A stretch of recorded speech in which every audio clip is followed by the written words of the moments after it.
કાબર અને કાગડો. એક હતી કાબર અને એક હતો કાગડો. બંને વચ્ચે દોસ્તી થઈ.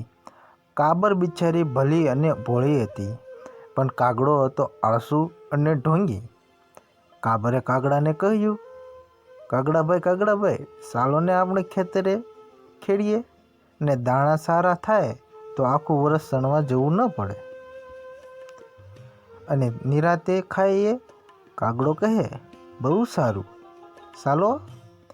પછી કાબર અને કાગડો પોતાની સાંસોથી ખેતર ખેડવા લાગ્યા. થોડી વારથી ત્યાં કાગડાની છાસ ભાંગી એટલે કાગડો લુહારને ત્યાં તે ઘડાવા ગયો. જતા કાબરને કહેતો ગયો કે કાબરભાઈ, તમે ખેતર ખેડતા થાવ તો હું હમણાં છાસ ઘડાવીને આવું. કાબર કહે, ઠીક. પછી કાબર તો આખું ખેતર ખેડી નાખ્યું, પણ કાગડાભાઈ તો પણ પત્તો જ લાગ્યો નહીં.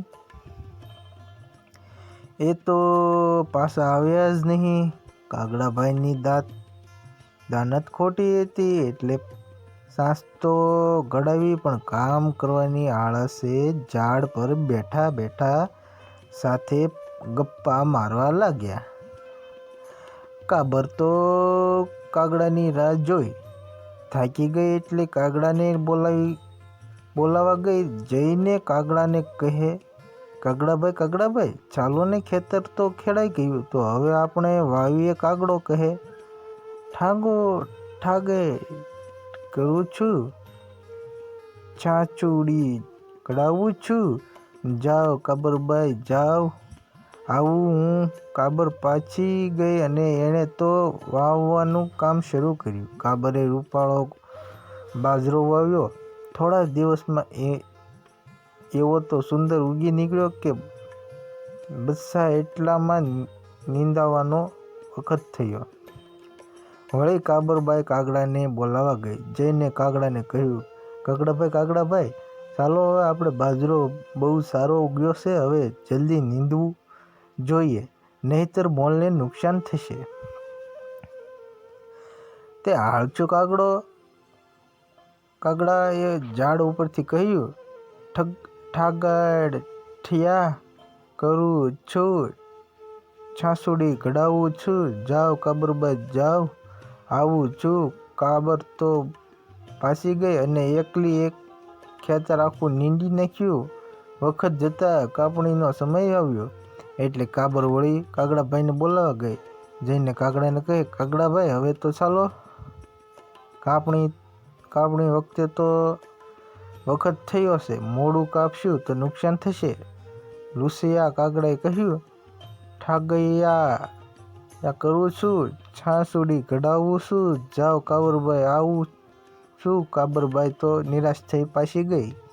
ખીજાઈને એકલી આખા ખેતર કાપણી કરી નાખી. પછી તો કાબરે બાજરીના ડૂંડામાંથી બાજરો કાઢવો, એક કોર બાજરાનો ઢગલો કર્યો અને બીજી બાજુ કોર એક મોટો ઢૂસાનો ઢગલો કર્યો અને ઢૂસાના ઢગ પર થોડાક બાજરાનો પાતળો થર પાથરી દીધો, જેથી ઢૂસાનો ઢગલો બાજરાના ઢગલા જેવો દેખાય. પછી તો કાગડા એને બોલાવી ગઈ. જઈને કહ્યું, કાગડાભાઈ, હવે તો ચાલો ને, બાજરાના 2 ઢગલા તૈયાર કર્યા છે, તમે ગમે તે ભાગ તમે રાખજો, વગર મહેનતે બાજરાનો ભાગ મળશે. એ જાણી કાગડાભાઈ તો ફૂલાઈ ગયા. તેણે કાબરને કહ્યું, ચાલો બહેનો, તૈયાર જ છું. હવે મારી સાંસ ઘડાઈને બરાબર થઈ ગઈ છે. કાબર મનમાં બોલી, તમારી ખોટી દાનત ના ફળ હવે બરાબર શાકશો. કાગડાભાઈ પછી કાગડાને કાબર ખેતરે આવ્યા. કાબર કહે, ભાઈ, તમને ગમે તે ઢગલો તમારા. કાગડાભાઈ તો મોટા ઢગલા લેવાને માટે ઢૂસાવાળા ઢગલા ઉપર જઈને બેઠા, પણ જ્યાં બેસવા જાય ત્યાં ભાઈ સાહેબ પગ ઢૂસામાં ખૂતી ગયા ને આંખમાં, કાનમાં અને મોઢામાં બંને ઢૂસા ભરાઈ ગયા અને કાગડાભાઈ મરણ પામ્યા. પછી કાબરબાઈ બધા બાજરો ઘેર લઈ ગયા અને આખું